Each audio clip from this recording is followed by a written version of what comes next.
नमस्कार दोस्तों, स्वागत है आपका हमारे YouTube चैनल में। आज की इस वीडियो में हम जानेंगे कि जितिया व्रत के नहाय खाए में किन किन भोजन का विशेष महत्व है। इनसे जुड़ी परंपराओं के बारे में जानेंगे। जितिया व्रत, जिसे जीवित पुत्री का व्रत भी कहा जाता है, माताओं द्वारा अपने बच्चों की भलाई और लंबी उम्र के लिए मनाया जाने वाला एक महत्वपूर्ण उपवास है। मुख्य रूप से भारत के उत्तरी और पूर्वी राज्यों जैसे बिहार, झारखंड, उत्तर प्रदेश और नेपाल के कुछ हिस्सों में मनाया जाने वाला यह त्यौहार 3 दिनों तक चलता है और इसमें अनुष्ठानों और प्रथाओं की एक श्रृंखला शामिल होती है जो परंपरा में गहराई से निहित है। इस त्यौहार के सबसे महत्वपूर्ण दिनों में से एक नहाय खाए है। पहला दिन, जहां विशेष भोजन तैयार किया जाता है और खाया जाता है। इस वर्ष जितिया व्रत का नहाय खाए मंगलवार 24 सितंबर को है, जबकि निर्जला व्रत बुधवार 25 सितंबर को रखा जाएगा। व्रत का पारण गुरुवार 26 सितंबर को है। यह व्रत बहुत नियम धर्म के साथ माताएं अपने बच्चों की लंबी उम्र, बेहतर स्वास्थ्य और सुखी जीवन के लिए रखती हैं। नहाय खाए जितिया व्रत के पहले दिन को दर्शाता है, जहां महिलाएं सुबह सुबह नदी या तालाब में स्नान करके खुद को साफ करती हैं। यह अनुष्ठान शुद्धिकरण का प्रतीक है और आगे के कठोर उपवास के लिए प्रारंभिक चरण है। नहाय खाए शब्द का शाब्दिक अर्थ है स्नान करना और खाना। यह दर्शाता है कि पवित्र स्नान करने के बाद महिलाएं विशेष सात्विक भोजन का सेवन करती हैं। उपवास शुरू होने से पहले केवल इसी भोजन की अनुमति होती है और इसका विशेष महत्व होता है। नहाय खाए के दिन महिलाएं विशिष्ट भोजन बनाती हैं और खाती हैं, जिन्हें शुद्ध और सात्विक माना जाता है। ये भोजन अत्यंत श्रद्धा के साथ तैयार किए जाते हैं और माना जाता है कि यह कठिन उपवास के लिए आवश्यक शक्ति और सहन शक्ति प्रदान करते हैं। आइए जानते हैं नहाय खाए में हम लोग क्या क्या खा सकते हैं। वैसे तो पूजा पाठ के दौरान मांसाहार को वर्जित माना गया है, लेकिन बिहार के कई क्षेत्रों में जैसे कि मिथिलांचल में जितिया व्रत के उपवास की शुरुआत मछली खाकर की जाती है।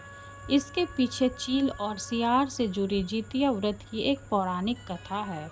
इस कथा के आधार पर मान्यता है कि मछली खाने से व्रत की शुरुआत करनी चाहिए और यहाँ मछली खाकर इस व्रत की शुरुआत करना बहुत ही शुभ माना जाता है।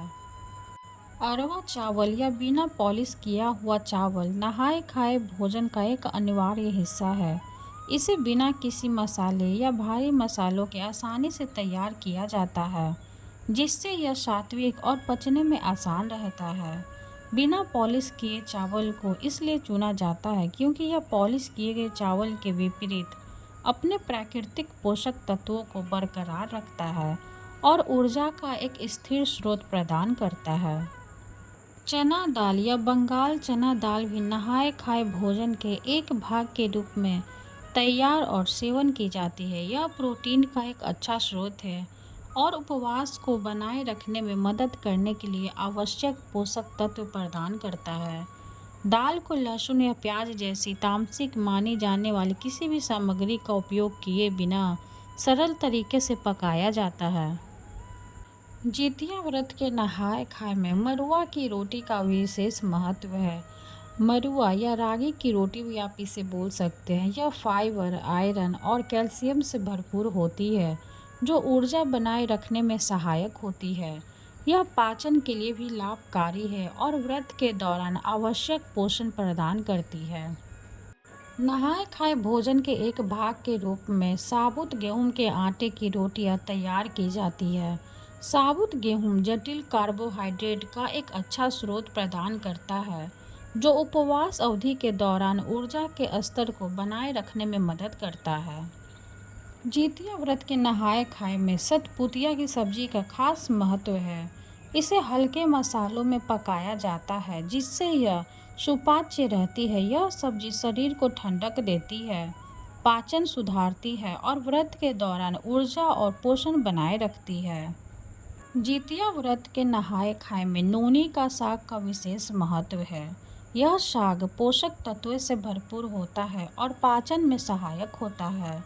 व्रत से पहले इसका सेवन शरीर को शुद्ध करता है, रोग प्रतिरोधक क्षमता बढ़ाता है और व्रती महिलाओं को ऊर्जा प्रदान करता है। आइए अब जानते हैं कि फल में क्या क्या खा सकते हैं। भोजन में केला, सेब और अमरूद जैसे मौसमी फल शामिल हैं। फल आवश्यक विटामिन, फाइबर और नेचुरल शुगर प्रदान करते हैं, जो ऊर्जा के स्तर को बनाए रखने में मदद करते हैं। इन्हें सात्विक भी माना जाता है और यह शरीर को शुद्ध करने में मदद करते हैं। इसे कठोर उपवास के दिन के लिए तैयार करते हैं। यह थी कुछ जानकारी जितिया व्रत से जुड़ी हुई। वीडियो अगर अच्छी लगे तो लाइक कर दे, चैनल को सब्सक्राइब कर दे। धन्यवाद।